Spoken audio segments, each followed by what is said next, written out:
আল্লাহ রাব্বুল আলামিন বলেন, সুন্নাত মান ক্বাদ আরসালনা ক্বাবলাকা মির রাসূলিনা ওয়া লা তাজিদু লিসুন্নাতিনা তাহওয়িলা আকিমিস সালাতা লিদুলুকিশ শামসি ইলা গাসাকিল লাইল ওয়া কুরআনাল ফাজর ইন্না কুরআনাল ফাজরি কানা মাশহুদা। জোরে বলুন আল্লাহু আকবার। আমার বন্ধুগণ, নবীর সুন্নাহ, নবীর আদর্শকে যারা কলঙ্কিত করেছে তাদের পরিণাম কি হতে পারে? কোরআন সুস্পষ্ট জানান দিয়েছে বহু জায়গায়।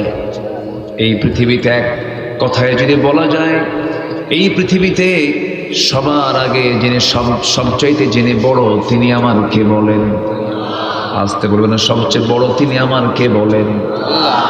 সেই মহান রবের পরই যার মর্যাদা, যার সম্মান, যার মর্যাদা আল্লাহ পাক নিজে ঘোষণা করেছেন, তিনি অন্য কেউ নন, তিনি হচ্ছেন মুহাম্মদ সাল্লাল্লাহু আলাইহি ওয়াসাল্লাম। আল্লাহ রাব্বুল আলামিন তার মর্যাদা কত বেশি দিয়েছেন। আমার রব তার নিজের পরিচয় দিতে নিয়ে বলেছেন, যারা পারেন সুন্দর করে ঠোঁট মিলিয়ে আওয়াজ দিয়ে আমার সঙ্গে বলুন, আলহামদুলিল্লাহি রাব্বিল আলামিন। আর সে আল্লাহ আমার নবীর পরিচয় দিতে নিয়ে বলেছেন, ওয়া মা আরসালনাকা ইল্লা রাহমাতাল লিল আলামিন। আমার আল্লাহ হচ্ছেন রব্বুল আলামিন আর আমার নবী হচ্ছেন রাহমাতুল লিল আলামিন। আমার নবীর শান কত, মান কত। নবীজির নামাজ শুরু হয়ে গেছে, রাসূল নামাজ পড়ছেন। তিনি প্রথম নামাজ পড়েছেন কিবলা হারামের দিকে না আকসার দিকে? বলেন কোন দিকে? আকসার দিকে। প্রথম কিবলা হলো হারাম না আকসা? কাবা না আকসা? আকসা, মসজিদুল আকসার দিকে। আমার নবীজি নামাজ শুরু করলেন। আল্লাহ পাক মসজিদে কিবলাতাইন আমাকে দেখার তৌফিক দিয়েছেন। মসজিদে কিবলাতাইন মানে হলো দুই কিবলাওয়ালা মসজিদ। আমার নবীজি সে জায়গায় দাঁড়িয়ে দাঁড়িয়ে যখন নামাজ পড়ছিলেন, প্রথম 2 রাকাত তিনি মসজিদ আকসার দিকেই নামাজ পড়লেন। কিন্তু নামাজের মধ্যেই তার মনে হয়ে গেল, হারে আমার কিবলা যদি কাবা হতো কতই না ভালো হতো। আল্লাহ বলছেন, আমার হাবিব, আমি তো বুঝতেছি আপনার মনের খবরটা কি। আপনি নামাজ পড়ছেন আকসার দিকে, আপনার মন পড়ে আছে হারামের দিকে, কাবার দিকে। আর দেরি নয়, বাকি 2 রাকাত নামাজটা আপনি কাবার দিকে আদায় করে নেন। ফাওয়াল্লি ওয়াজহাকা শাতরাল মাসজিদিল হারাম। জোরে বলুন আল্লাহু আকবার। যার মনের চাওয়াকে আল্লাহ পাক কবুল করে নেন, সেই নবীর শান কত, মান কত, মর্যাদা কত। আমার বন্ধুগণ, সেই নবীর সুন্নতের প্রতি সাহাবায়ে কেরামের এত দরদ ছিল, এত সম্মান ছিল, এত শ্রদ্ধার চোখে নবীর সুন্নতকে তারা গ্রহণ করেছেন। নবীর প্রতি তারা মুহাব্বত রেখেছেন, এত গুরুত্ব দিয়েছেন। আমার নবীজি 100 লক্ষ সাহাবীর মাঝে যখন ওই আয়াতের যখন পুনরাবৃত্তি করলেন, ওহিটা নাযিল হলো, আল ইয়াউমা আকমালতু লাকুম দীনাকুম ওয়া আতমামতু আলাইকুম নি'মাতি ওয়া রাদিতু লাকুমুল ইসলাম দীনা। এই আয়াত যখন নাযিল হয়ে গেল, লক্ষাধিক সাহাবীর ভিতরে আনন্দের স্ফুরণ দেখা গেল। সব সাহাবী আনন্দে আত্মহারা হয়ে গেছে। আল্লাহ আমাদের প্রতি রাজি হয়েছেন, দিনটা পরিপূর্ণ হয়ে গেছে। সব আনন্দে পাগলের মতো হয়ে গেছেন, সব আত্মহারা হয়ে গেছেন। সবার চোখে মুখে আনন্দের সাপ প্রকাশ পাচ্ছে, কিন্তু আমার নবীজি লক্ষ্য করে দেখেন সবাই আনন্দে উল্লাস করছে, কিন্তু আমার বাল্যদিনের বন্ধু, আমার খুব কাছের বন্ধু, হিজরতের বন্ধু, দুঃসময়ের বন্ধু, সুসময়ের বন্ধু, আমার বন্ধু বড় আবু বকর তো নাই, আমার আবু বকর কোথায় গেল? আমার রাসূল বলছেন, সাহাবীরা তোমরা সবাই আনন্দ করছো, উল্লাস করছো, আমার আবু বকরটা কোথায় গেল? খুঁজে আনো, তাকে একটু দেখতে চাচ্ছি। কেউ তাকে খুঁজে পায় না। ওই লোকগুলোর আড়ালেই তিনি চলে গেছেন, একাকি এক জায়গায় তিনি বসে বসে ডুকরে ডুকরে কাঁদতেছেন। সবাই মিলে বলল, আবু বকর, রাসূল তোমাকে ডাকতেছেন, তুমি কেন কান্নাকাটি করো আজকে? এমন একটা আয়াত নাযিল হয়ে গেছে, এই আয়াত নাযিলের পরে তো কান্নার কোনো প্রশ্নই আসে না। আমাদের প্রতি আল্লাহ সন্তুষ্ট হয়েছেন, দিনটা পরিপূর্ণ হয়ে গেছে। ওয়াকমানতু আলাইকুম নি'মাতি ওয়া রাদিতু লাকুমুল ইসলাম দীনা। আপনি কেন মন খারাপ করে বসে আছেন? কি হয়েছে? আপনার চোখে পানি কেন? সঙ্গে সঙ্গে সাইয়্যিদিনা আবু বকর সিদ্দিক রাদিয়াল্লাহু তাআলা আনহু চোখের পানি ফেলতে ফেলতে বলছেন, ভাইরা হয়তো তোমরা আনন্দ উল্লাস করছো, তোমাদের আনন্দ হয়েছে, ভালো কথা, আল্লাহ রাজি হয়েছেন, এটাও ভালো কথা, কিন্তু দিন তো পরিপূর্ণ হয়ে গেছে, দিনের পরিপূর্ণতা চলে এসেছে। আমার বিশ্বাস আমার রাসূল আর পৃথিবীর বুকে বেশি দিন বাঁচবেন না। রাসূল দুনিয়া থেকে বিদায় দিবেন। নবীজির বিদায় আমি রাসূল চোখের সামনে কত দেখেছি। আমি রাসূলকে কত মহব্বত করেছি, কত রাত কাটিয়েছি, কত দিন কাটিয়েছি, কিন্তু রাসূল শূন্য দুনিয়ার বুকে আবু বকর থাকবে কেমনে, এই চিন্তায় আমি চোখের পানি ফেলতেছি। দেখেন একই আয়াত সব সাহাবী বুঝলো একরকম, এই সাহাবী বুঝলেন আরেক রকম বুঝলেন। আয়াতের ব্যাখ্যা সবাই কিন্তু একরকম বোঝে না। কিন্তু এখানে যে বিষয়টা আমি বলতে চাচ্ছিলাম, নবীর প্রতি শ্রদ্ধাবোধ থাকলে, নবীর প্রতি সম্মান যদি থাকে, সেই তো সুন্নতকে মানতে পারে। নবীর প্রতি শ্রদ্ধা সম্মান না থাকা পর্যন্ত ওই ব্যক্তির মধ্যে কোনোদিন নবীর সুন্নাতকে সে কখনো মানতে পারে না। আগে সম্মান শ্রদ্ধা বোধ থাকলে তো সুন্নতকে মানা যায়, সম্মান শ্রদ্ধা না থাকলে কি সুন্নতকে মানা যায় নাকি? মানা যায় না। রাসূলের কোন সুন্নতকে তারা মেনেছিল? বিগত 16 বছর কোন সুন্নত কি তারা ফলো করেনি? 96 থেকে 2001-এ এই বিগত সরকার তারা আরেকবার ক্ষমতায় এসেছিল। ওই সময় তারা কুকুরের মাথায় টুপি লাগিয়েছিল, কুকুরের মাথায়। অনেক রেকর্ড এদের, এরা ফেরাউনকে হার মানায় দিছে। ফেরাউন ক্ষমতাকে পাকাপোক্ত করার জন্য 40,000 শিশুকে হত্যা করেছিল, তাও 1600 বছর হায়াত পেয়েছিল ফেরাউন। আর বিগত 16 বছরে নিজের ক্ষমতাকে পাকাপোক্ত করার জন্য তারা 60,000 মানুষকে খুন করেছে, গুম করেছে, হত্যা করেছে। সাতক্ষীরার এই সীমান্তবর্তী অঞ্চল থেকে সুস্পষ্ট ভাষায় জানান দিতে চাই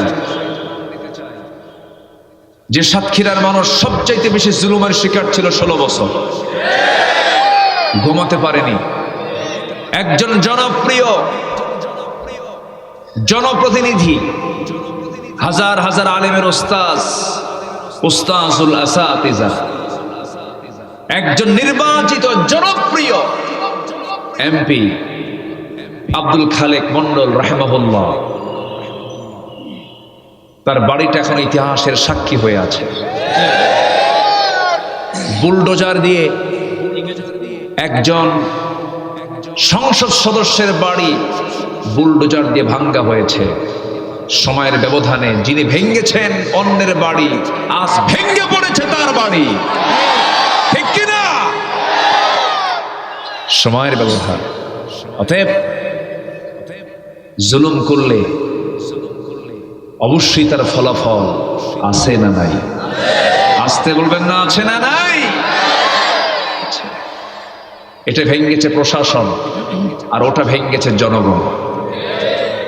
কি ঠিক কিনা বলেন? এটা ভেঙ্গেছে কে? প্রশাসন, আর ওটা ভেঙ্গেছে জনগণ। এটা বুঝতে হবে। কিন্তু এর মধ্যে অনেক মেসেজ আছে, এর মধ্যে অনেক মেসেজ আছে না নাই? অনেক মেসেজ আছে। কষ্ট পাচ্ছেন মনে হয়?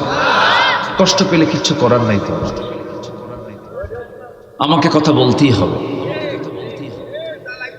আপনাকে কথা শুনতেই হবে। কারণ তাদের কাছে এই কথাগুলো আজকে মজা লাগবে না যারা এই জুলুমগুলো করেছে 16 বছর।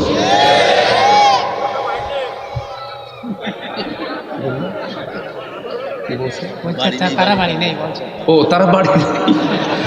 জি, এটা কিন্তু একজন মুরব্বী বলেছেন, এটা বয়স্ক মানুষ বলেছেন।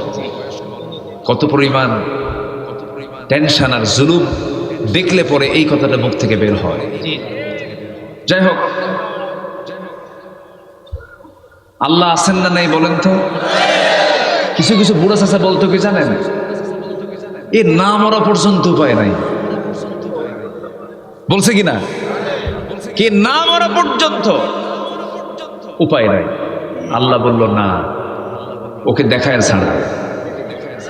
কি দেখেন নাই? আল্লাহ দেখেন নাই? আল্লাহ দেখাইছেন কিনা? দেখাইছেন কিনা? আরো দেখতে হবে, আরো দেখতে হবে। জুলুম করলে তার মাফ নাই।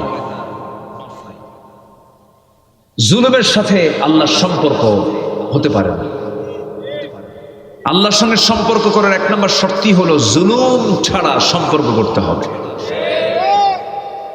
শিরিক ছাড়া সম্পর্ক করতে হবে, বেদাত ছাড়া সম্পর্ক করতে হবে, ফুসুকি ছাড়া সম্পর্ক করতে হবে।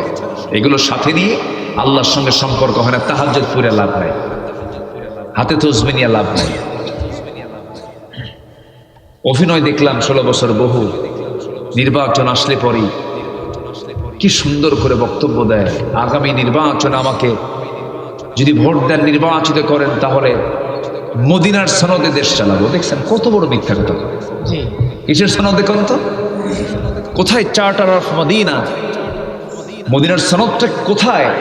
যাকে গবেষণা করে এখনো বিভিন্ন সনদ তৈরি হয়, চার্টার অফ মদিনা বলল যে মদিনার সনদে আমরা দেশ চালাবো। হ্যাঁ, মদিনার সনদে দেশ না চালালেও নরেন্দ্র মোদীর সনদে দেশ চালিয়েছে ওরা। Prescription of Delhi, prescription of Delhi. এখন বিজেপিদের দেখছেন, মহড়া দেখছেন? বিজেপি এখন আপন শক্তিতে জ্বলে উঠেছে। সম্মানিত বন্ধুগণ, ইয়াকুম মিনকুম 20 সাবিরুন ইয়াগলিবু 200। আল্লাহ তাআলা বলছেন, তোমরা যদি 20 জন ঈমানদার সামনের দিকে দাঁড়িয়ে থাকো, 200 জনকে তোমরা পরাজিত করতে পারবে। 20 কোটি মুসলমানের দেশ বাংলাদেশ, টেনশন নাই, কোনো টেনশন নাই। জোরে বলি ইনশাআল্লাহ। আল্লাহ কি বললেন?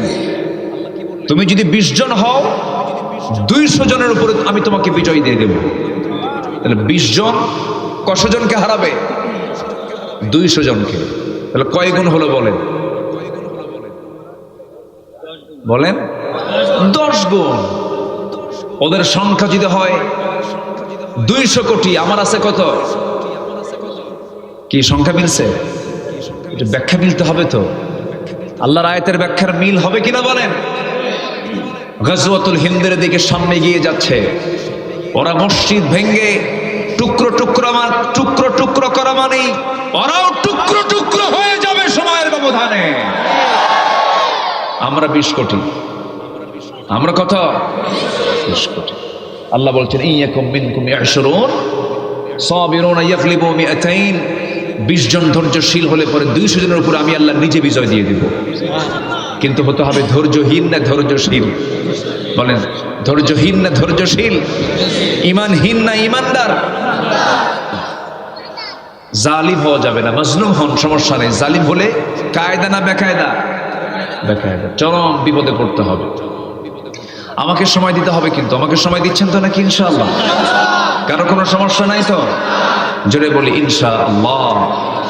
আসুন মূল আলোচনার দিকে আস্তে আস্তে চলে যাই। নবীর সুন্নতকে আমরা অস্বীকার করব না স্বীকার করব? স্বীকার করলে গজব না রহমত? আর না মানলে কি? আরো জোরে কন। আবুল আহাবের কি হয়েছে বলেন বলেন? গজব হয়নি? ধ্বংস হয়নি? সূরা লাহাব কিসের সূরা? রহমতের সূরা। কিসের সূরা বলেন? গজবের সূরা, ধ্বংসের সূরা। কার ধ্বংস? আবুল আহাবের। আল্লাহ রাব্বুল আলামিন আবুল আহাবকে দাঁড় করিয়েছেন।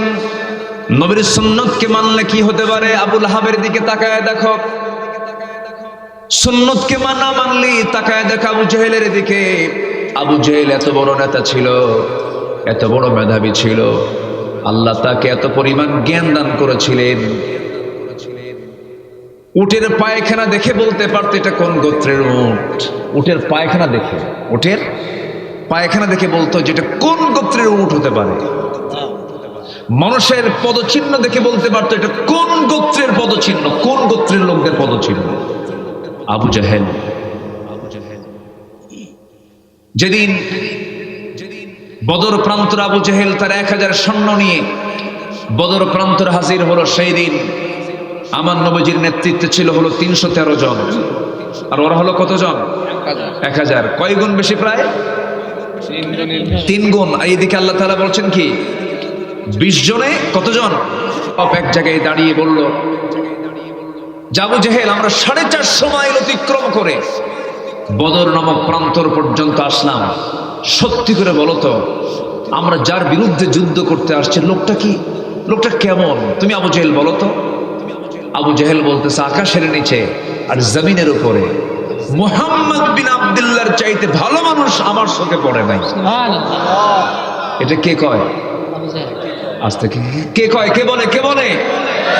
যুদ্ধ করতে আসলাম কেন আমরা? আবু জেহেল বলে যুদ্ধ করতে আসার কারণ মুহাম্মদ নয়, যুদ্ধ করতে আসার কারণ তার উপরে নাজিল হওয়া কোরআনের জন্য নয়।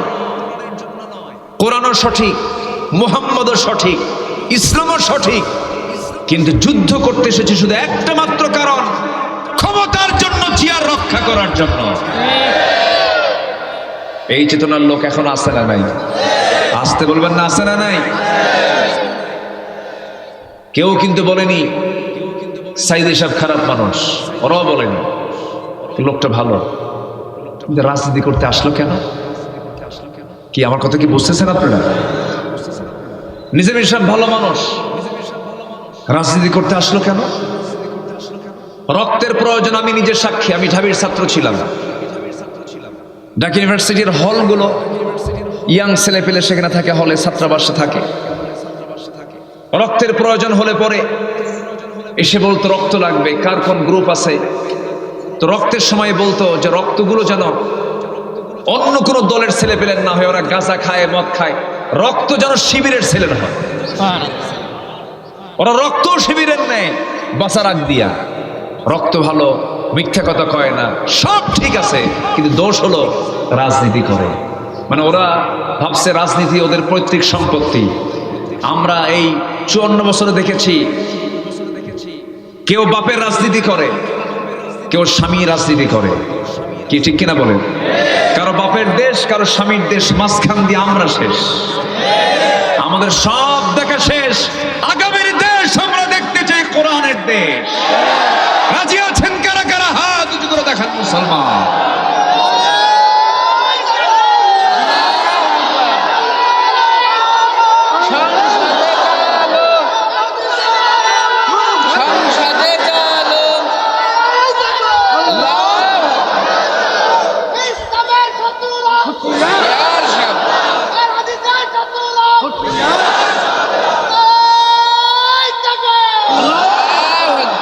আল্লাহ কবুল করুন, জোরে বলি আমিন।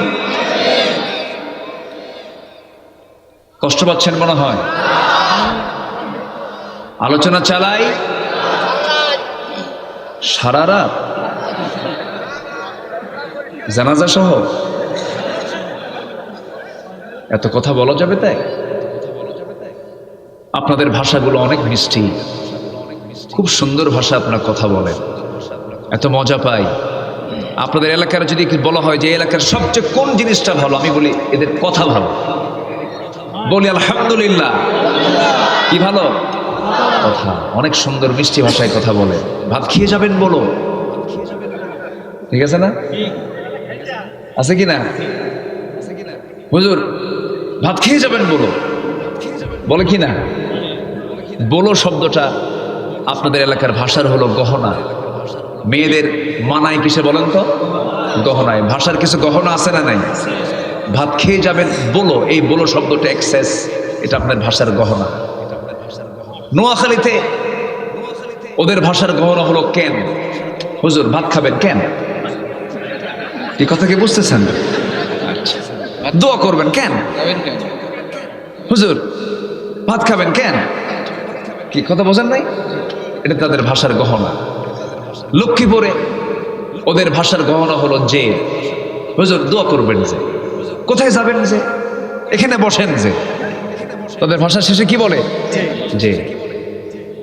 রাজশাহীতে যাবেন, সেখানে গো, ভাত খেয়েছে গো, ঠিক আছে না? এটা টান মারে, সেখানে একটু মধ্যে তোবাই হয়, একালি পরিমাণ। কোথায় যাচ্ছ গো? টান মারে।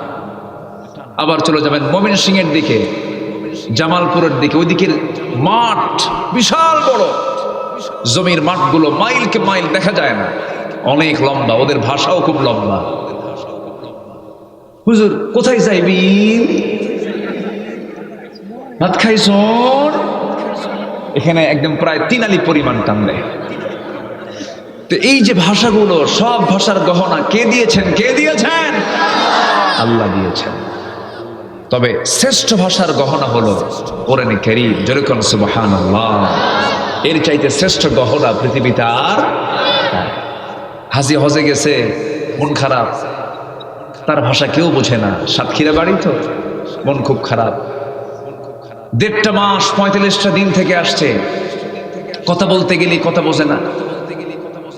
তো বুড়ো চাচা হজ থেকে ফেরার পরে, দেশে আসার পরে বলছে, চাচা হজ কেমন করলো? বাবা এমন দেশে গেছিলাম কোথাও কোনো বাংলা পাই নাই। 2 জায়গায় বাংলা পাইছে। কোথায়? মুয়াজ্জিন যখন আযান দিল, ইমাম যখন সূরা ফাতিহা পড়ল। কি কথা বুঝতেছেন কি? আযান বুঝি বাংলা, শুনে শুনে বাংলা হয়ে গেছে। কত সুন্দর ভাষা, বলি আলহামদুলিল্লাহ। কোরআন তো নিজেই ওয়াজ করে দেয়, আমাদের ওয়াজে আসা লাগতো না যদি ওয়াজগুলো আমরা সবাই বুঝতাম। আমি যে আয়াতগুলো তেলাওয়াত করেছি, তখন শুধু তেলাওয়াত হলেই যথেষ্ট ছিল। আমি যে শুরুতে তেলাওয়াত করেছি, এটাই আলোচনা।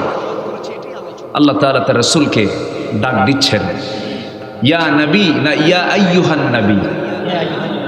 আল্লাহু আকবার। এখানে যারা গ্রামার আলেম ওলামা আছেন তারা বুঝে গেছেন আমি কি বোঝাতে চাচ্ছি।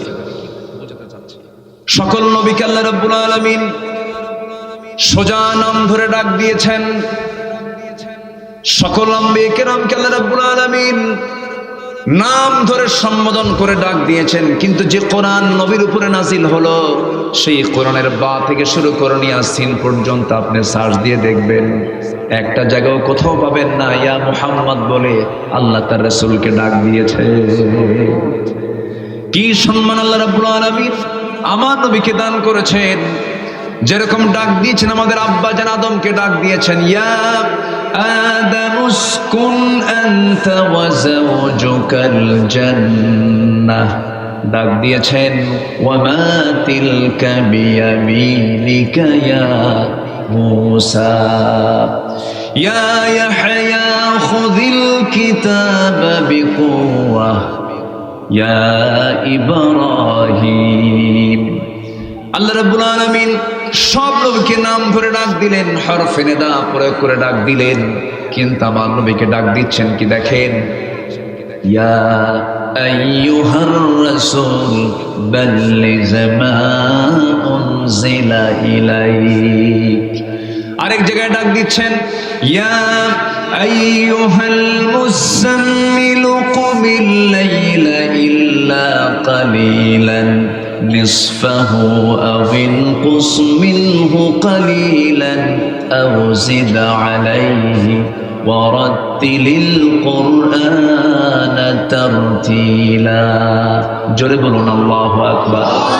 আরেক জায়গায় ডাক দিচ্ছেন, ইয়া আইয়ুহাল মুদ্দাসসির কুম ফাআনযির ওয়া রাব্বাকা ফাকাব্বির ওয়া সিয়াবাকা ফাতাহহির ওয়ার রুজজা ফাহজুর। হে মুদ্দাসসির, বস্ত্রাচ্ছাদনকারী ব্যক্তি, হে মুজাম্মিল, কিন্তু আল্লাহ রাব্বুল আলামিন তাকে কোথাও মুহাম্মদ বলে ডাক দেন নাই।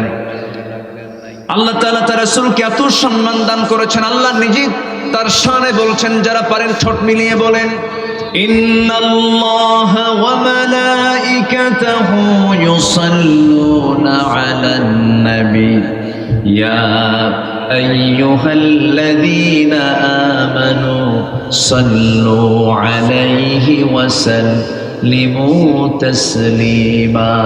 জোরে বলুন আল্লাহু আকবার। কি সম্মান, কি মর্যাদা সে রাসূলকে কে দিয়েছেন? আসতে বলবেন না, কে দিয়েছেন? নবীর সুন্নতকে মানলে সম্মান হবে, মর্যাদা বৃদ্ধি পাবে। আর নবীর সুন্নতকে যদি কেউ না মানে তার অবস্থা আবু লাহাব হবে। কি হবে বলেন? কি হবে? কি হবে? আবু লাহাব। আবু লাহাব কি নবীর? বলেন, আবু লাহাব নবীর আত্মীয়তার সম্পর্কে কি? পড়ে পাওয়া চাচা, পড়ে পাওয়া চাচা, গ্রাম্য চাচা, এমনি এমনি চাচা? কি চাচা বলেন? আপন। আমার দেশে একটা জাতীয় চাচা ছিল, জানেন না? মরে গেছে, আর কি বলবো। লা তাসুবুল আমওয়াত ফাইন্নাহুম ক্বাদ আফদাউ ইলা মা কদ্দামু। হাদিস আসছে, তোমরা মৃত ব্যক্তিকে গালি দিও না। আর না কিছু বলি, মরেই গেছে। জাতীয় চাচা ছিল, সকালবেলা এক কথা, বিকেলবেলা আরেক কথা। শুধু যদি এই লোকটা যদি শক্ত অবস্থানে থাকতো, জাতির আজকে অবস্থান সৃষ্টি হতো না, এতগুলো প্রাণ যেত না। শুধু নিজের স্বার্থের দিকে তাকিয়ে অনেকে চলতে চায় না। নিজের স্বার্থ দেখার আগে জাতীয় স্বার্থ দেখার দরকার আছে না নাই? বলেন, দেশের স্বার্থ দেখার দরকার আছে না নাই? আছে। আমি দোয়া করে দিই নাকি? এই যে দুই একজন করে ওঠে, তাহলে কি করবো বলেন তো? একটু বসেন। হ্যাঁ, ও চলে গেলে লস হয়ে যাবে না, দেখছেন কি সুন্দর করে বললো। আলহামদুলিল্লাহ। ওটা রাস্তা, ওটা মাঝখানে, মাঝখান দিয়ে রাস্তা, এটা কেমন? এটা বন্ধ করে দেওয়া যায়? মানে মেইন রোড এটা। ওরে আল্লাহ, রাস্তা আটকে মাহফিল করতেছেন, এটা কেমন? কষ্ট দিয়ে ফেলতেছে আপনাদের, কষ্ট হচ্ছে না তো আপনাদের? আচ্ছা, কেউ নড়াচড়া করবেন না।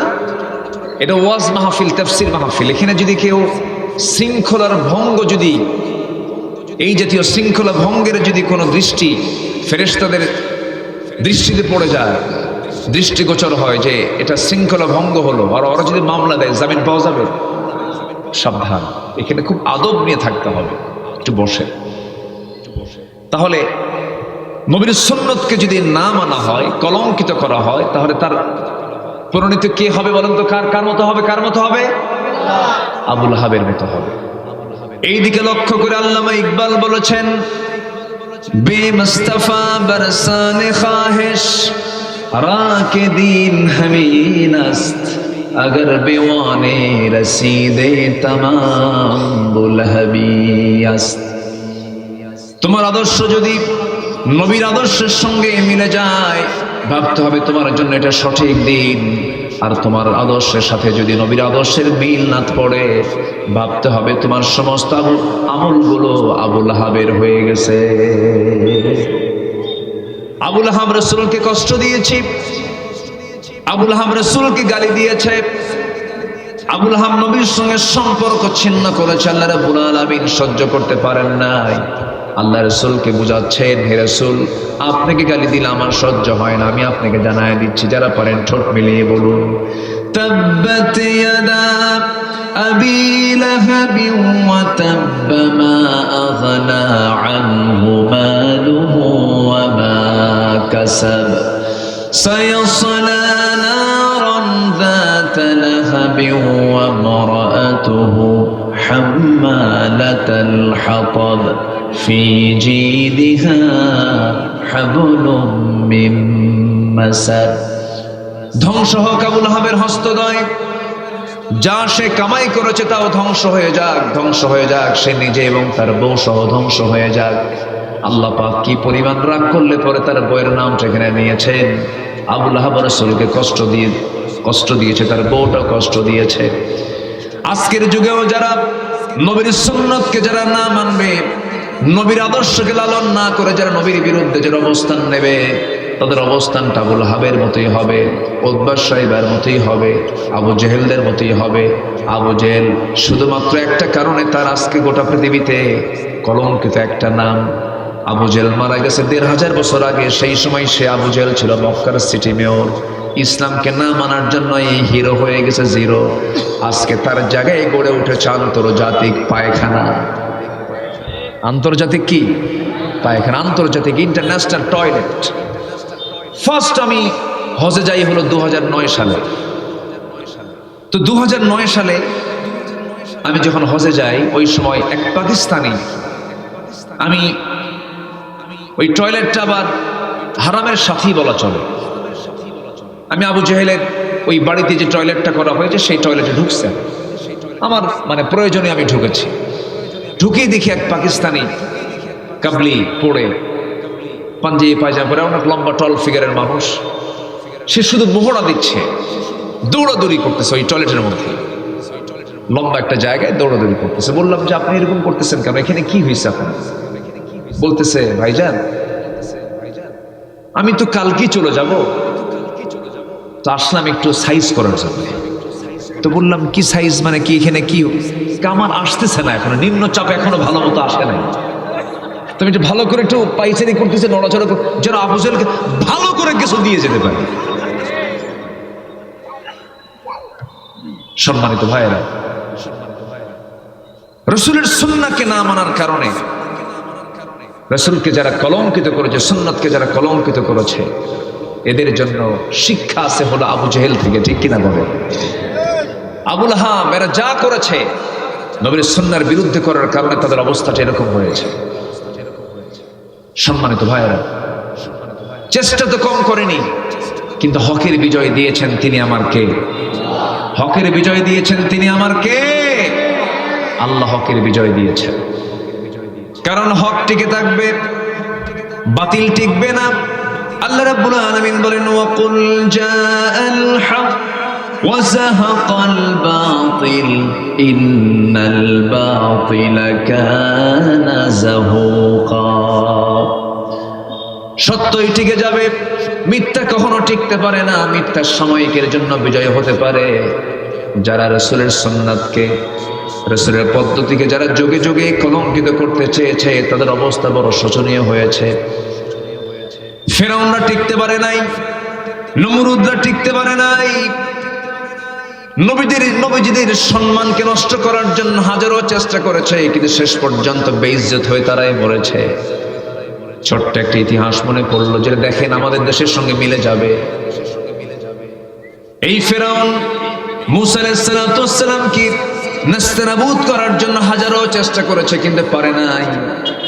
মূসা আলাইহিস সালামের চরিত্র নষ্ট করার, তার চরিত্রে সমাজের ভিতরে মানুষের মাঝে কলঙ্কিত করার জন্য, চরিত্রে যখন কালিমা লেপন করতে চাইল, হঠাৎ করে একটা কল্পিত কাহিনী রচনা করে বলে ফেললো। ফেরাউন একদিন হঠাৎ করে বলে ফেললো জাতীয়ভাবে, গোটা দেশবাসীকে জানায় দিল, তোমরা কি জানো মূসা কেমন করে আল্লাহর নবী হয়? মূসার তো সমস্যা, মূসার কি সমস্যা? হঠাৎ করে ফেরাউন কল্পিত নাটক তৈরি করে বলে ফেললো একজন নবী তেমনটা হতে পারে না, কি সমস্যা বলো? মূসার এক শিরা বেড়া। এই এলাকায় কি বলে এটা? এক শিরা বলে নাকি? এক শিরা, বুঝতেছেন কি আপনারা? অর্থাৎ এটা এমন একটা রোগ, অর্থাৎ যেটা একটা ছোট একটা বড়, এই জাতীয় রোগী কিন্তু এখনো আছে, আছে না নাই? আচ্ছা, এটা একটা রোগ। কিন্তু তো যখন এই কথা বলে ফেললো যে মূসা কেমন করে আল্লাহর নবী হয়, তার তো এক শিরা ব্যারাম আছে, এক শিরা অসুখ আছে, সে কেমন করে আল্লাহর নবী হয়?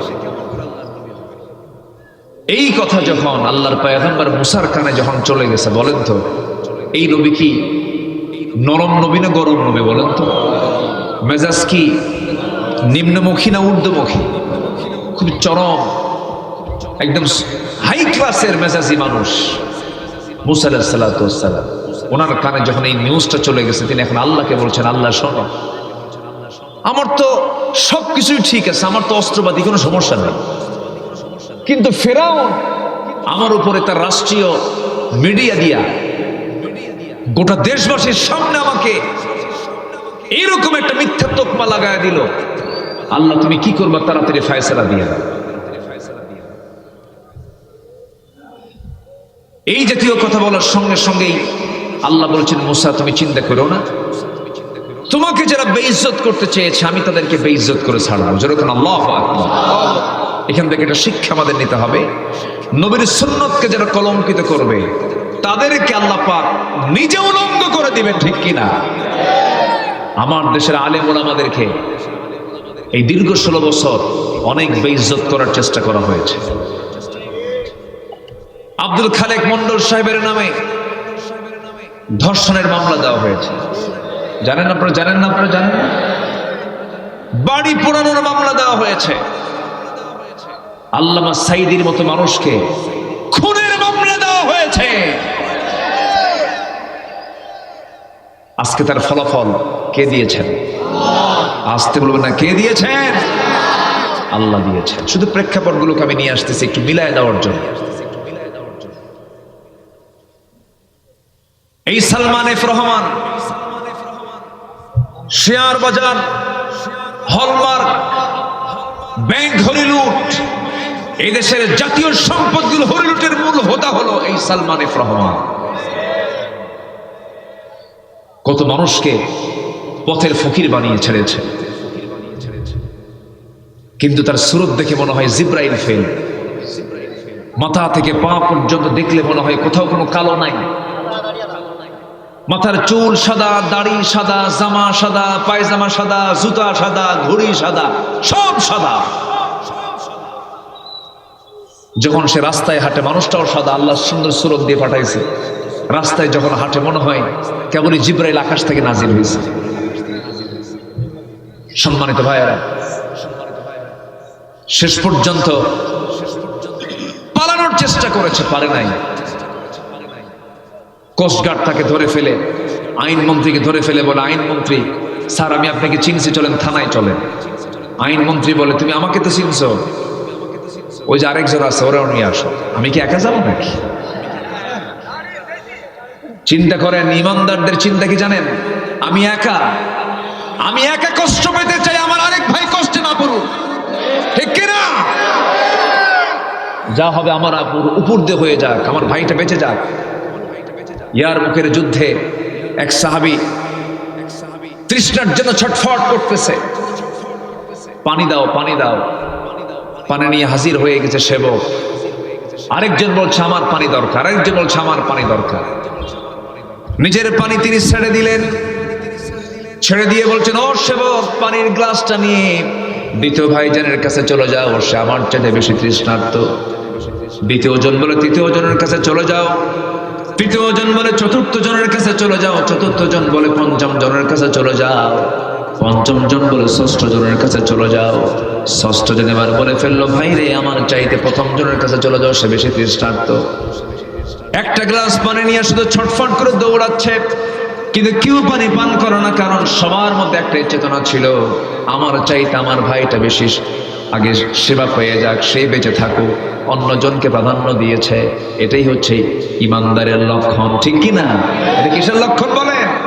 ইমানদারের লক্ষণ। আর ফাসিকের লক্ষণ হলো, আমি কি একা আসছি? আরেকজন সাথে আছে, ওই যে বসে আছে, লোকটাকে কি চেনা তো যায় না, মাথার চুল কালো, মোছ নাই, দাড়িও নাই, গেঞ্জি পরে আছে, লুঙ্গি পরা পরনে।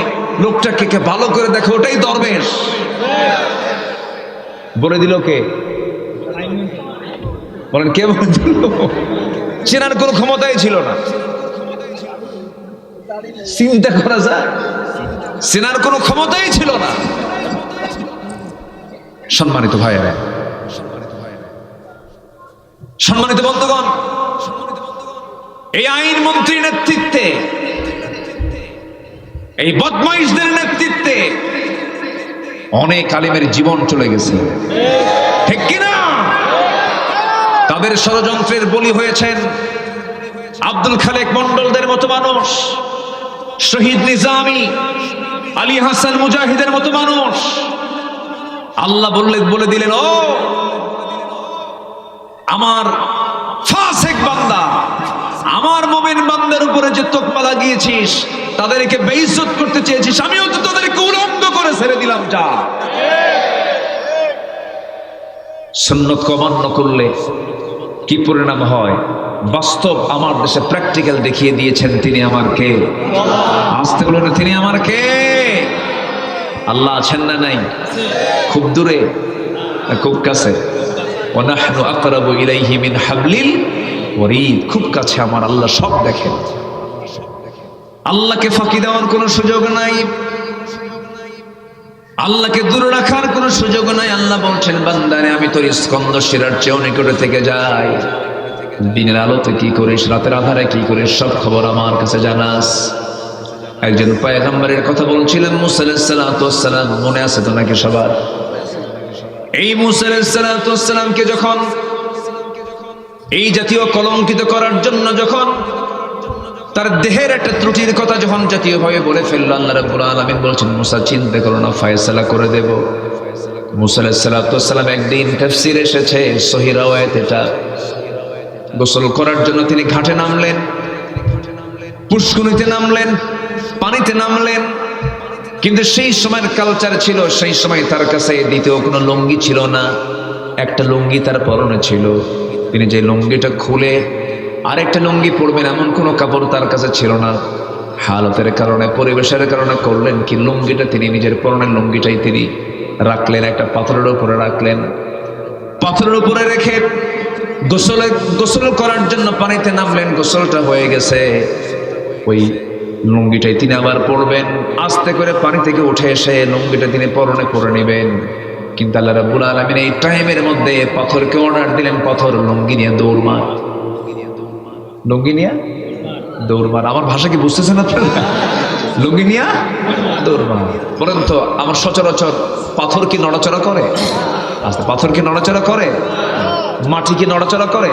আমরা কি আস্তে করে? মাটি না আমরা আস্তে করে। আমরা কি বলেন? তাহলে কে কইছে নড়াচড়া করে না? তাহলে এই মাটি যদি আল্লাহ পাক নড়াচড়া করাতে পারেন, সেই মাটির মালিক তিনি কি লোহাকে নড়াচড়া করতে পারেন? পাথরকে নড়াচড়া পারেন না? আল্লাহ পাক পাথরকে অর্ডার দিলেন, পাথর এই মুহূর্তে তুই লুঙ্গি নিয়ে দৌড় মার। পাথর তো আল্লাহর অর্ডার নিয়েছে, লুঙ্গি নিয়ে পাথরটা যখন দৌড় মারা শুরু করে দিল, মুসা আলাইহিস সালাতু ওয়াস সালাম তিনি সম্পূর্ণ উলঙ্গ। আল্লাহ পাক তার সেন্স থেকে এটা আউট করে দিয়েছেন, তিনি যে উলঙ্গ হয়েছেন তার মনেই নাই। পিছে পিছে তিনিও দৌড়াচ্ছেন, ওইদিকে পাথরটাও লুঙ্গি নিয়ে দৌড়াচ্ছে। কিন্তু পাথরের সঙ্গে মুসা আলাইহিস সালাম পারতেছেন না, পাথর আরো জোরে দৌড়ায়, তিনিও দৌড়ান, হাতে একটা লাঠি আছে, বলতেছেন থাম, তোরে সাইজ করবো। এইদিকে লাঠি হাতের মধ্যে হাঁকাতে হাঁকাতে রওনা দিয়েছেন তিনি। ওইদিকে পাথরটা তার লুঙ্গিটা বহন করে দৌড় মারতে মারতে গিয়ে এমন জায়গায় গিয়ে থেমে গেল, সোজা চলে গেছে ফেরাউনের রাজপ্রাসাদে।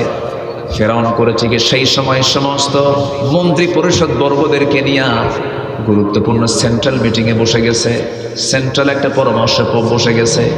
সেই বৈঠকে বসে যখন সে কথা বলছিল, এই সময় ওই পাথরটা আল্লাহর পয়গম্বর মুসার লুঙ্গিটার সঙ্গে করে নিয়ে এই পর্যন্ত যখন চলে আসে, মুসাও তার পিছে পিছে আসেন। তার চিন্তা একটাই, লুঙ্গিটা তিনি কেমন করে হাতে তাড়াতাড়ি নেবেন, তিনি তার সতরটা ঢাকবেন। তিনি যখন কাছাকাছি চলে গেলেন, লুঙ্গিও হাতে দিয়েছেন, লুঙ্গি হাতে নিয়েছেন, কিন্তু এইদিকে তিনি যে উলঙ্গ সম্পূর্ণ। ফেরাউন তার সম্পূর্ণ দৃশ্যটা দেখে এবার বলল, এতদিন আমি যা কিছু বলেছি ভুল বলেছি। আল্লাহ বলছেন, ফেরাউন তুই আমার মুসাকে তুই কলঙ্কিত করতে চাইলি, আমি আমার মুসার সব কিছু খুল আমি তোকে দেখায় দিলাম, আমার মুসার সব কিছু ঠিক আছে, সব কিছু ঠিক আছে। আল্লাহ কি দেখায় দেন? আমার দেশে কি দেখায় দিয়েছেন? দেখায় দিয়েছেন কিনা বলেন? দেখায় দিয়েছেন। যে রাজাকার শব্দটা ছিল হলো ব্যান্ড শব্দ, এই শব্দ উচ্চারণ করলে আসামি মনে করা হতো। সেই রাজাকার শব্দ আমার সন্তানরা স্লোগান দিয়ে রাজপথ কাঁপিয়েছে, ঠিক কিনা? আমি কে, তুমি কে? চিন্তা করেন আল্লাহ কি পারেন না? আল্লাহ সব পারেন। এই জন্য নবীর কোন সুন্নতকে যদি কেউ বেইজ্জত করতে চায়, নবীর সুন্নতকে যদি কেউ কলঙ্কিত করতে চায়, আমরাও তার বিরুদ্ধে সোচ্চার হয়ে দাঁড়িয়ে যাব। সবাই রাজি আছেন তো? আমার নবীজি রাষ্ট্রপতি ছিলেন, রাষ্ট্র চালিয়েছেন। আমার নবীজি ইমামতি করেছেন, তিনি মসজিদ চালিয়েছেন। আমার নবীজি বিচার করেছেন, তিনি আদালত চালিয়েছেন। রাসূল যেমন এক ব্যক্তি হয়ে রাষ্ট্র চালিয়েছেন, মসজিদ চালিয়েছেন, আদালত চালিয়েছেন, এমন নবীর মতো নেতৃত্ব আমরা বাংলার জমিনে কায়েম করতে চাই। আমরা ইমাম দেখতে চাই, বাইতুল মুকাররমের যিনি খুতবা দিবেন তিনি বঙ্গভবনের বাসিন্দা হবেন। আমরা এমন ইমাম দেখতে চাই। রাজি আছেন না সবাই ইনশাআল্লাহ? 54 বছর এদেশের মসজিদে যারা বসেছিলেন, কেউ নামাজের মতো বিল, গুরুত্বপূর্ণ একটা বিল কেউ টানার সাহস পাননি। তারা আইন পাশ করেছেন, হলো কিসের আইন পাশ করেছেন? মদের আইন পাশ করেছেন। এই খুলনা ডিভিশনে মদের ফ্যাক্টরি আছে, কিন্তু জানেন আপনারা? সেই মদে বিনিয়োগ হয়। এই সাতক্ষীরায় কিন্তু মদের দোকান আছে, যশোরে কিন্তু মদের দোকান আছে। আমরা এমন একটি বাংলাদেশ গড়তে চাই, আগামীর বাংলাদেশ, যে দেশে কোনো মদের দোকান থাকবে না, জেনার লাইসেন্স থাকবে না, সুদের কারবার থাকবে না, নারীদের সম্মান প্রতিষ্ঠা হবে, দিন কায়েম হবে, নামাজের নেতৃত্ব গড়ে উঠবে। কারা কারা চান হাত উঁচু করে দেখান মুসলমান? কেউ তো স্লোগান দেন না।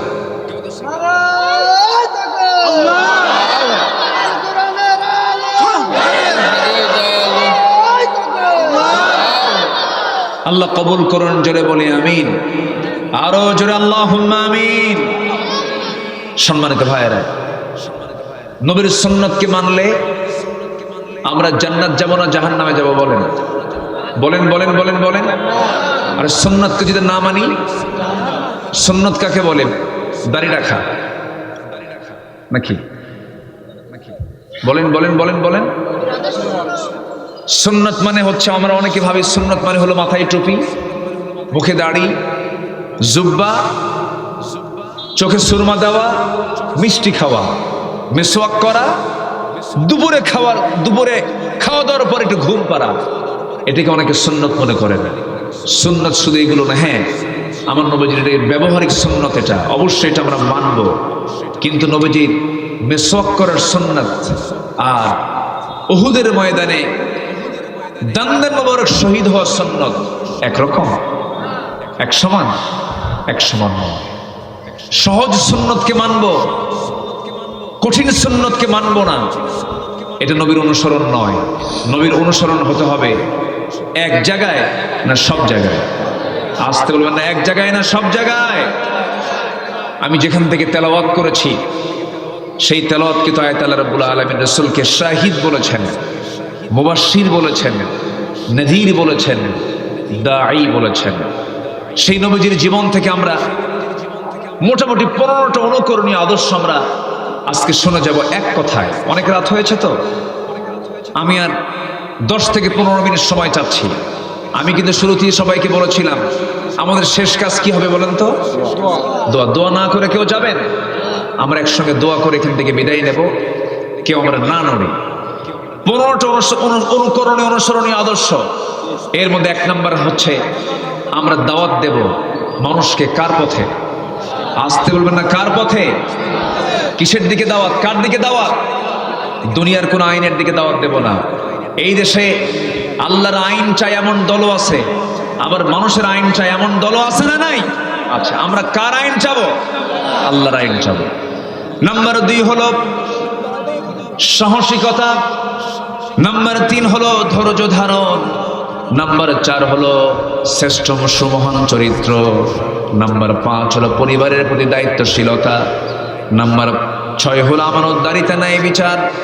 নাম্বার 7 হলো এতিম নিকটাত্মীয় প্রতিবেশীর সঙ্গে সুন্দর আচরণ। নাম্বার 8 হলো আল্লাহর বিধানের প্রতি শর্তহীন আনুগত্য। নাম্বার 9 হলো আল্লাহর জন্য দিনের কাছে কঠিন পরিস্থিতিতে সবর ধরা। নাম্বার 10 হলো ইমানের পথে অবিচল থাকা। হাজারো বিপদ আসুক ইমানের উপরে টিকে থাকতে হবে। তার জন্য একটি বাস্তব প্রমাণ, একটি প্র্যাকটিক্যাল প্রমাণ ছিল এই জামানার যারা ওমরের নেতৃত্ব দিয়েছেন, আবু বকরের নেতৃত্ব দিয়েছেন, একজন অন্যতম একজন বাস্তব প্রমাণ হচ্ছেন আপনার প্রতিবেশী আব্দুল খালেক মন্ডল। কি ঠিক কিনা বলেন? কি ত্যাগ তাদের, কি কুরবানি তাদের।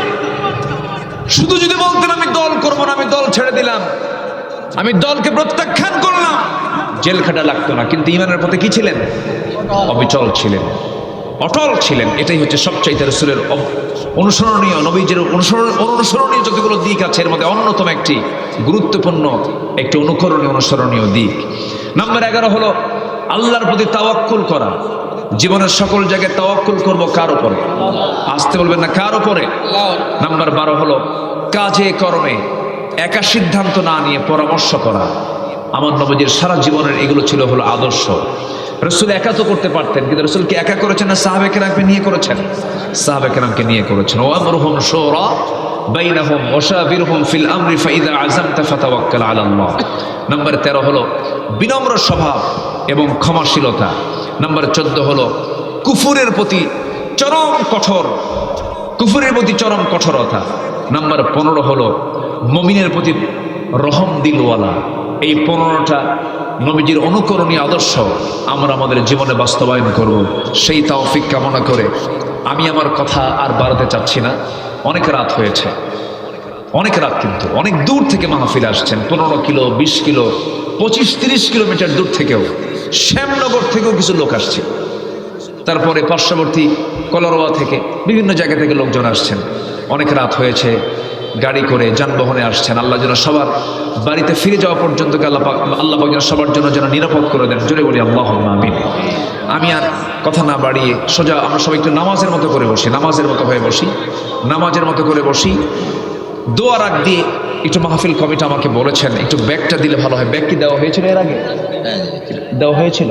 আচ্ছা, আরেকবার একটু ব্যাগটা দিলে ভালো হয়। হয়তো আগে দিয়েছেন একবার, 12টার পরে দেন। তাহাজ্জুদের সময় হয়ে গেছে, দোয়া কবরের সময় হয়ে গেছে। যে যা পারি আমরা সবাই একটু দেওয়ার চেষ্টা করব। সবাই বলি সুবহানাকাল্লাহুম্মা, জোরে বলি সুবহানাকাল্লাহুম্মা। সন্তান পেটে আসছে সূরা ইয়াসিন পড়বেন, সন্তান পেটে আসছে সূরা ইউসুফ পড়বেন, সন্তান পেটে আসছে সূরা রহমান পড়বেন। সন্তান পেটে লালন করে আপনি বেশি করে দরুদ শরীফ পড়বেন। আল্লাহর কসম, আপনার সন্তান হাসান বসরি হবে, আপনার সন্তান খালিদ বিন ওয়ালিদের চরিত্রবান হবে। এজন্য আপনাকে সুন্নাহর উপরে থাকতে হবে। আম্মা জান আয়েশার চরিত্র আপনার মধ্যে নিয়ে আসতে হবে, খাদিজার চরিত্র আপনার মধ্যে নিয়ে আসতে হবে। আল্লাহ রাব্বুল আলামিন এলাকার মা বোনদেরকে মারিয়াম, আম্মা জান আয়েশা, আম্মা জান খাদিজা, এই সমস্ত মহিয়সী জান্নাতের রমণীদের আদর্শে তাদেরকে উজ্জীবিত হয়ে বাকি জীবন পরিচালনা করার তৌফিক আল্লাহ দান করুন। জোরে বলি আল্লাহুম্মা আমিন। আরো জোরে আল্লাহুম্মা আমিন। জানেন, আমি আমপাড়া অর্থাৎ 30তম পাড়া আমি কোন দিন মুখস্থ করছি আমার মনেই নাই। আম্মা প্রত্যেক দিন ছোটবেলায় আমার মনে আছে, আমার যখন 7-8 বছর বয়স, খাওয়াতো সূরা ফিল শোনাতেন, আবার দুপুরে খাওয়াতো সূরা কুরাইশ শোনাতেন। এরকম করে করে আমি আম্মার কাছ থেকে 30তম পাড়া, কোরআনে কারীমের যে 30 নম্বর যে পাড়াটা, এটা আমি মুখস্থ করে ফেলেছি। এজন্য মা যারা আছেন, আপনি কি জানেন পৃথিবীর শ্রেষ্ঠ শিক্ষার জায়গা হচ্ছে না আপনি এই বিষয়টা খেয়াল রাখবেন। আপনাকেও যোগ্যতা অর্জন করতে হবে, আপনাকেও শিক্ষিত হতে হবে। ইসলাম মেয়েদেরকে অশিক্ষিত করতে বলে না শিক্ষিত করতে বলে? শিক্ষিত। কিন্তু মেয়েদের জন্য পারফেক্ট হচ্ছে দ্বীনি শিক্ষা অর্জন করা। মায়েরা দ্বীনি শিক্ষাটা প্রথমের দিকে গুরুত্ব রাখবেন। আগের যুগে দাদারা যখন বিয়ে করতে যেতেন, মেয়ে পক্ষের কাছে যখন যেতেন, তখন দাদারা দাদিকে প্রশ্ন করতেন কোরআন পড়তে পারেন নাকি। আর এখন ভাইয়েরা যখন ভাবি বানাতে যায় প্রশ্ন করে, আপনি কি সফটওয়্যারের কাজ পারেন, আপনি ল্যাপটপ কতটুকু পারেন। এই যে আইডিয়াটা, এটা কিন্তু আমাদেরকে ধ্বংসের দিকে ঠেলে দিচ্ছে। একটা আবেদা সালেহা পর্দাশীল একটা মেয়ে পাওয়া মানে কি জানেন? বিশাল সৌভাগ্য। এই দুনিয়াতে একটা নারী, একটা পুরুষ যদি ভালো পর্দাশীলা মেয়ে পায়, এর চাইতে বড় উপহার আর দ্বিতীয়টা হতে পারে না। আল্লাহ রাব্বুল আলামিন যুবকদেরকে বোঝার তৌফিক দান করুন। জোরে বলি আল্লাহুম্মা আমিন। আসুন। দাও গো মেহেরবান আমায়, দাও গো মেহেরবান। জোরে বলি আমিন। ধৈর্য ধারণ করার শক্তি দাও গো মেহেরবান আমায়, দাও গো মেহেরবান। বুকের ভেতর ব্যথার নদী বইছে অবিরাম, বইছে বইছে অবিরাম। আধার আমার আলো দিয়ে কানায় কানায় দাও ভরিয়ে, আধার আমার আলো দিয়ে কানায় কানায় দাও ভরিয়ে। অন্তর জোড়ে দাও গো প্রভু ভোরের পাখির গান। বুকের ভেতর ব্যথার নদী বইছে অবিরাম, বইছে বইছে অবিরাম। ফাগুন কেড়ে নেয়া চতুর আষাঢ় করে দাও, গাছে গাছালির শীতল ছায়ায় জীবন ভরে দাও আমার, জীবন ভরে দাও। আমার ধুধু মরুর দেশে দাও গো জোয়ার ভাটার শেষে, আমার ধুধু মরুর দেশে দাও গো জোয়ার ভাটার শেষে। পারাবারের বাউরি বাতাস আমায় করো দান, বুকের ভেতর ব্যথার নদী বইছে অবিরাম, বইছে বইছে অবিরাম। ধৈর্য ধারণ করার শক্তি দাও গো মেহেরবান আমায়, দাও গো মেহেরবান।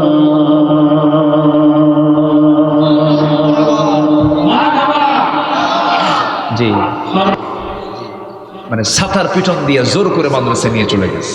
ছোটবেলায় এরকম হয়েছে, এটা জোর করে নিয়ে চলে গেছে, যেতে চাইনি। কিন্তু সেই ছাতার পিটনের বরকত আছে না? বাপ্পা যা করেন এটা তো সন্তানের ভালোর জন্যই করেন। এটাই এতটুকুই মনে পড়ে। বেশি ডিস্টার্ব করিনি, পড়াশোনা করার চেষ্টা করেছি। আগ্রহ তো আসলে বলতো ছাত্র জীবনে নিজের আগ্রহ না থাকলে কেউ কি পড়াশোনা কি এটা কি গ্লাসের মতো পানির মতো যে গুলে দেওয়া, এটা তো হয় না। নিজের চেষ্টা থাকতে হবে। ছাত্ররা যারা আছো তোমরা ভালো করে পড়বা, পড়ো পড়ো, এটা বারবার বললে সে পড়তে পারে না। পড়ো না, থাকো, রাখো, এত পড়ার দরকার নাই, এটাই জীবনে বড় হতে পারে। যেন বাপমা যেন বলে আর পড়ার দরকার নেই, ঘুমা, অনেক বেশি পড়া হয়ে গেছে, ক্লান্ত হয়ে গেছে, বাবা থাক, এরকম। কিন্তু বারবার যদি বলা হয় পড়ো পড়ো পড়ো, হয় না। এই জন্য যারা শিক্ষার্থী যারা আছো অধ্যবসায়ী হও, মনোযোগী হও। আল্লাহ রাব্বুল আলামিন সকল ছাত্রদেরকে সুন্দরভাবে স্টাডি করে আদর্শ নাগরিক হওয়ার তৌফিক আল্লাহ দান করুন।